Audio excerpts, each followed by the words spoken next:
Welcome two bit inning. साथ में मिलकर शुरू करते हैं जिंदगी की दूसरी इनिंग। अगर मैं आपको ये बोलूं कि आपको बिटकॉइन पे या क्रिप्टो पे अगर आपको कुछ गेन होता है तो आपको टैक्स देने की ज़रूरत नहीं है, तो आप मुझ पे यकीन नहीं करोगे। ऑब्वियस सी बात है, आपको पता है कि अगर आप इंडिया में हैं और आपको क्रिप्टो के ऊपर अगर कोई गेन होता है या बिटकॉइन में अगर आप कुछ गेन करते हो तो आपको उसके ऊपर टैक्सेस जमा करने, उसमें कोई डाउट ही नहीं है। और आप किसी भी तरीके का ऐसा रिस्क मत लेना कि आप ये सोचोगे कि क्रिप्टो के ऊपर कोई रेगुलेशन नहीं है तो हमें टैक्स जमा कराने की ज़रूरत नहीं है। ये दिमाग में से अपना भ्रम निकाल दीजिएगा। जब भी आप क्रिप्टो के अंदर एंटर करें और अगर आपको कोई गेन होता है तो आपको टैक्स जमा कराना ज़रूरी है। अब हम बात करते हैं कि क्या कुछ ऐसे भी देश है कि जहाँ पे क्रिप्टो के अंदर जितनी मर्जी इनकम हो जाए, हम उसको जितना मर्जी लंबे समय के लिए होल्ड करें तो हमें वहाँ टैक्स देने की ज़रूरत नहीं होती। तो मैं आपको ये बता दूं, ऐसे बहुत सारे देश हैं और यही आज की वीडियो का जो पर्पस है बनाने का, कि दुनिया के ऐसे 10 देश बताना कि जहाँ पे क्रिप्टो को लेके जो टैक्स की बात होती है तो वह क्या टैक्स की इम्प्लीकेशंस है, किस तरीके से टैक्स का ट्रीटमेंट होता है, और ऐसे कितने देश हैं जहाँ पे बहुत ही जिनको कहेंगे कि टैक्स फ्रेंडली नेशंस हैं, जिन्होंने ये सोचा है कि पहले ये जो टेक्नोलॉजी है इसे थोड़ा सा अलाउ करते हैं, मशरूम होने देते हैं, ग्रो होने देते हैं, देखते हैं किस डायरेक्शन में जाती है, कितना बड़ा ये साइज में होती है, उसके बाद टैक्सेशन के बारे में सोचेंगे। तो शुरू करते हैं आज का वीडियो। तो सबसे पहला जो देश है जो बहुत टैक्स फ्रेंडली है क्रिप्टो को लेके, वो है बेलारूस। बेलारूस जो है वो यूरोप के अंदर है, इनफैक्ट ईस्टर्न यूरोप में है। 2018 में ये गाइडलाइन लेके आए थे। उसके अंदर सबसे पहले तो इन्होंने बिटकॉइन को, क्रिप्टो को लीगल किया कि वहाँ पे आप क्रिप्टो के अंदर ट्रांजेक्शन्स कर सकते हैं और उसके अंदर ट्रेडिंग करना बिल्कुल उन्होंने एक तरीके से उसे लेजिटिमाइज कर दिया, अलाउ कर दिया। और उन्होंने साथ में एक चीज़ और कही, उन्होंने बोला क्योंकि एक नई टेक्नोलॉजी है, इवॉल्व हो रही है और इसको 2023 तक उन्होंने इसको टैक्स एग्जेम्प्ट कर दिया इस पे। उन्होंने बोला कि let's see how this new take evolves, धीरे धीरे इसको देखते हैं, अगर ये टेक्नोलॉजी वाकई में सस्टेनेबल है और आगे लंबे समय के लिए रहेगी तो फिर हम देखेंगे 2023 में रिव्यू करके देखेंगे, अभी टैक्स लगाने की कोई ज़रूरत नहीं है। सो अगर आप बेलारूस के अंदर हैं और आप क्रिप्टो के अंदर अगर आप सपोज बिटकॉइन को आप होल्ड करते हो, आप शॉर्ट टर्म गेन करते हो, आप लॉन्ग टर्म गेन करते हो, अभी वहाँ पे कोई भी किसी भी तरीके का टैक्स नहीं है। इनफैक्ट वहाँ पे जो बिटकॉइन को, क्रिप्टो को एज अ पर्सनल इन्वेस्टमेंट माना जाता है और पर्सनल इन्वेस्टमेंट पे वहाँ पे किसी भी प्रकार का टैक्स नहीं है। तो ये है बेलारूस। नंबर 2 पे आता है जर्मनी। जर्मनी के अंदर जो है क्रिप्टो को प्राइवेट मनी का दर्जा दिया गया है। तो जब प्राइवेट मनी का दर्जा है यहाँ पे, वहाँ पे क्रिप्टो को ना ही कमोडिटी माना जाता है, ना ही करेंसी माना जाता है और ना ही स्टॉक्स माना जाता है। तो वहाँ पे प्राइवेट मनी पे कोई भी किसी भी तरीके का टैक्स नहीं है। तो सबसे बड़ी बात यह है कि अगर आप 1 साल से ऊपर कोई भी क्रिप्टो को अगर आप रखते हो, मतलब 1 साल तक आपने होल्ड किया और 1 साल के बाद अगर आप बेचते हो तो किसी भी तरीके का टैक्स नहीं है। अब अगर आप 1 साल से कम टाइम में अगर बेचते हो तो अगर आपने $692 से ऊपर का अगर आपने क्रिप्टो बेचा तो ही आप पे कैपिटल गेन टैक्स लगेगा। अगर आपने 692 तक का अगर आपने क्रिप्टो बेचा तो आप पे किसी भी तरीके का आपको पे वो टैक्स नहीं लगेगा। बस वहाँ पे जो कॉर्पोरेट्स हैं, नॉर्मली जैसे बाकी कॉर्पोरेट्स को इनकम पे टैक्स देना पड़ता है, चाहे आप क्रिप्टो करेंसी के बिजनेस में हो और या आप क्रिप्टो को एक्सेप्ट करते हो। तो अगर as a business, as a corporate अगर आप क्रिप्टो में हो और आपकी अगर नॉर्मली जैसे आप इनकम टैक्स देते थे उसी तरीके से आपको भी टैक्स देना पड़ेगा। बट इंडिविजुअल्स के लिए जर्मनी के अंदर बहुत ही टैक्स फ्रेंडली कंट्री है, जहाँ पे 1 साल तक अगर आप रखते हो तो कोई टैक्स नहीं है और 1 साल से अगर आप कम रखते हो और उसमें $692 से ऊपर अगर आप बेचते हो तो ही टैक्सेस है। अब हम बात करते हैं हांगकांग की। हांगकांग वैसे अगर आपको पता होगा तो हांगकांग एक एक्चुअली में कोई नेशन नहीं है। हांगकांग को जो है वो एक स्पेशल एडमिनिस्ट्रेटिव रीजन है चाइना का। हांगकांग के अंदर भी क्रिप्टो को जो है वो वर्चुअल मनी की तरह ट्रीट किया जाता है और अगर आप इसको लॉन्ग टर्म के लिए हांगकांग में होल्ड करते हो, 1 साल से ऊपर के टाइम फ्रेम के लिए अगर आप होल्ड करते हो तो वहाँ पे किसी भी तरीके का टैक्स नहीं है। बस वहाँ पे जो नॉर्मली जो फिर वंस अगेन जो कॉर्पोरेट्स हैं, बिजनेस हैं, वो अगर क्रिप्टो के अंदर डील करते हैं, क्रिप्टो को एक्सेप्ट करते हैं या क्रिप्टो करेंसी के बिजनेस में है और अगर उनको इनकम जनरेट होती है तो नॉर्मली जो वहाँ पे टैक्स स्लैब्स हैं उसी तरीके से वहाँ पे टैक्स देना पड़ता है। अब हम बात करें एल सल्वाडोर, इसके बारे में तो मुझे आपको बताने की ज़रूरत ही नहीं है, बट फिर भी मैं बता देता हूँ। एल सल्वाडोर जिसने अभी बिटकॉइन को लीगल टेंडर वहाँ पे कर दिया है, तो एल सल्वाडोर ने वहाँ पे किसी भी तरीके का आपका बिटकॉइन को होल्ड करने में, चाहे जितना बड़ा वहाँ मैसिव गेन करो, कोई उस पर टैक्सेस नहीं है। और दूसरी चीज़ ये कि अगर आप बाहर से अगर आते हो और अगर एल सल्वाडोर के अंदर अगर आप इन्वेस्ट करते हो तो भी आपका किसी भी तरीके का आप पे कोई टैक्सेस नहीं है। कोई कंपनी अगर वहाँ पे इन्वेस्ट करती है, अगर कोई इन्वेस्टर वहाँ पे इन्वेस्ट करता है किसी बिजनेस में, एल सल्वाडोर में कोई बिजनेस इस्टेब्लिश करता है, तो किसी भी तरीके का टैक्स नहीं है। वहाँ पे बिटकॉइन को होल्ड करने पे भी कोई टैक्स नहीं है, चाहे जितना बड़ा आपका मैसिव गेन हो। इनफैक्ट बिटकॉइन जो है एल सल्वाडोर में लीगल टेंडर है, और जिसके थ्रू आपको टैक्सेस पे कर सकते हो, जिसके थ्रू आप सामान खरीद सकते हो, जिसके थ्रू आप एल सल्वाडोर की एक्साइज ड्यूटी, जितने जनरल टैक्सेस हैं, वो इंश्योरेंस हो गई, वो सारे आप बिटकॉइन में आप पे कर सकते हो। अब हम बात करते हैं मलेशिया की। तो मलेशिया के अंदर भी जो क्रिप्टो ट्रांजैक्शंस हैं वो टैक्स फ्री हैं।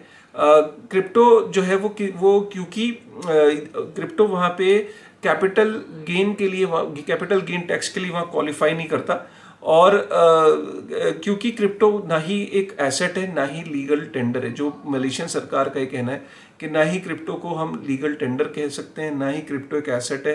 तो जब ये ना ही एसेट है ना ही लीगल टेंडर है, तो इसलिए वो किसी भी तरीके के कैपिटल गेन टैक्स के लिए वहाँ पे वो नहीं उसमें फॉल करता। और एक चीज़ ज़रूर है मलेशिया के अंदर, अगर आप प्रोफेशनल ट्रेडर हैं, अगर आप ट्रेडिंग करते हैं, तो इसको इस तरीके से माना जाएगा कि आप एक रेवेन्यू जनरेट करने का काम कर रहे हैं, आप एक प्रोफेशनल ट्रेडर हैं। तो if you are doing that, so then you have to pay जो एप्लीकेबल टैक्सेस हैं। प्लस वहाँ पे जो कॉरपोरेट्स हैं, अगर मलेशिया के अंदर कोई एक्सचेंजेस हैं या क्रिप्टो से रिलेटेड बिजनेसेस हैं, उनको जैसे रूटीन में और कॉरपोरेट टैक्स पे करते हैं, उनको भी टैक्स पे करना है। माल्टा को तो हम सब जानते हैं कि काफ़ी सारी क्रिप्टो कंपनीज, क्योंकि वहाँ पे इतना फेवरेबल इन्वायरमेंट है क्रिप्टो बेस्ड कंपनीज के लिए, कि हमने माल्टा के अंदर काफ़ी सारी कंपनीज जो हैं वो ऑलरेडी वहाँ पे रजिस्टर्ड है। तो माल्टा के अंदर भी ज़ीरो टैक्स है। और जो ट्रेडिंग वहाँ पे अगर आप करते हो माल्टा के अंदर, तो वो एक बिजनेस इनकम मानी जाती है, और वो जो 35% स्लैब के अंदर वहाँ पे फॉल इन करती है। लेकिन अगर आप सपोज आपके पास अगर क्रिप्टो है या आपके पास बिटकॉइन है और आप उसे अगर होल्ड करते हो, तो आपके किसी भी तरीके का कोई भी टैक्स नहीं है।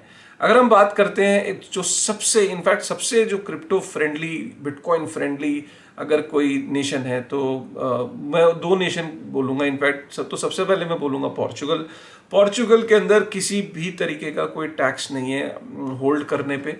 तो वहाँ पे आप चाहे होल्ड करो या आप ट्रेडिंग करो, चाहे प्रोफेशनल ट्रेडर हो या आप उसको होल्ड करके रखते हो, तो किसी भी प्रकार का पोर्चुगल के अंदर टैक्स नहीं है। पोर्चुगल का ही मानना है कि नई टेक्नोलॉजी है, नया इसको इवॉल्व कर लेने का टाइम देना चाहिए, और maybe at some later point they might review it, but for them at this moment they want this technology to foster, to prosper in the country. और इनफैक्ट अगर जो बिजनेस हैं जो वहाँ पे क्रिप्टो को एज ए गुड्स एंड जैसे crypto को एक्सेप्ट करते हैं और गुड्स एंड सर्विसेज देते हैं, तो वो उनके ऊपर जो नॉर्मली जो से इनकम टैक्स लगता है वो they are liable to pay. But otherwise for individual if they are holding और trading, no tax is applicable. बात करते हैं हम 8वें नंबर पे सिंगापुर की। तो सिंगापुर के अंदर भी there is no capital gain tax. तो चाहे वो इंडिविजुअल हो या वो कॉरपोरेशन हो, किसी भी तरीके का वहाँ पे कैपिटल गेन टैक्स नहीं है। कंपनीज को वहाँ पे टैक्स पे करना पड़ता है, और वहाँ पे जो क्रिप्टो है उसको इंटेंजिबल प्रॉपर्टी का दर्जा माना जाता है।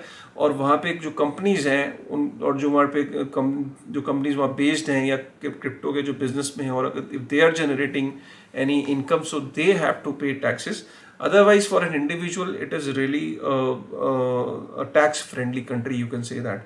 उसके बाद हम बात करते हैं स्लोवेनिया के अंदर। तो स्लोवेनिया के अंदर भी there is no individual tax, so there is no capital gain tax on individuals, चाहे वो ट्रेडर हो या वो हॉडलर हो, किसी भी तरीके का कोई टैक्स नहीं है। और जो स्लोवेनिया का जो कॉर्पोरेट्स है वहाँ पे they have to pay taxes if you are into a business, जो कि क्रिप्टो के बिजनेस में। और हम बात करते हैं स्विट्जरलैंड भी हम सब जानते हैं क्रिप्टो फ्रेंडली एक नेशन है, और वहाँ पे भी there is no tax on capital gain tax on holding और ट्रेडिंग। और उसके अलावा इनकम फ्रॉम प्रोफेशनल ट्रेडिंग, अगर आप प्रोफेशनल ट्रेडर हो और प्रोफेशनल ट्रेडिंग है तो उसमें डेफिनेटली दैट इज टैक्सेबल। और जो नॉर्मली वहाँ पे कुछ रीजन्स हैं स्विट्जरलैंड के अंदर जहाँ पे आपके ऊपर साल में एक वेल्थ टैक्स के रूप में टैक्स लगता है। So not applicable in every region, but there are couple of region जहाँ पे एक वेल्थ टैक्स के करीब लगता है। But all and all Switzerland के अंदर there is no tax on crypto gains. चाहे आप एक होल्डर हो या आप एक ट्रेडर हो, लेकिन अगर आप एक प्रोफेशनल सीजन ट्रेडर हो, एक एंटिटी हो, तो वहाँ पे डेफिनेटली उसमें आप टैक्स में फॉलो करते हो। और बरमूडा एक आइलैंड है जिसको जहाँ पे किसी भी तरीके का कोई टैक्स नहीं है। और इनफैक्ट वहाँ टैक्स छोड़िए, वहाँ पे आप जो सरकार को जो टैक्सेस पे करते हो वो भी आप बिटकॉइन के अंदर आप पे कर सकते हो।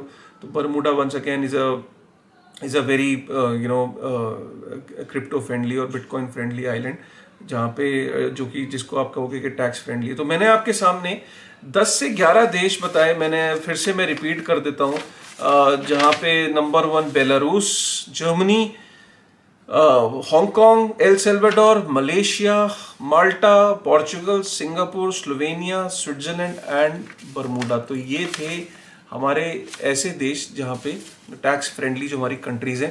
अब आप बोलोगे कि इनसे, इस लिस्ट से हमें क्या पता लगता है? इस लिस्ट से ये पता लगता है कि काफ़ी सारे देश हैं इनफैक्ट दुनिया में जो ये चाहते हैं कि अभी क्योंकि एक नई टेक्नोलॉजी है इस पे टैक्स अभी किसी यहाँ पे हमारे जो कानून है वो इवॉल्व नहीं हुए, दुनिया में भी अभी इसके कानून इवॉल्व नहीं हुए। एक नई टेक्नोलॉजी है, let's allow this technology to prosper and to flourish, और इसके ऊपर जो मिनिमल टैक्सेस लगाए जाएं।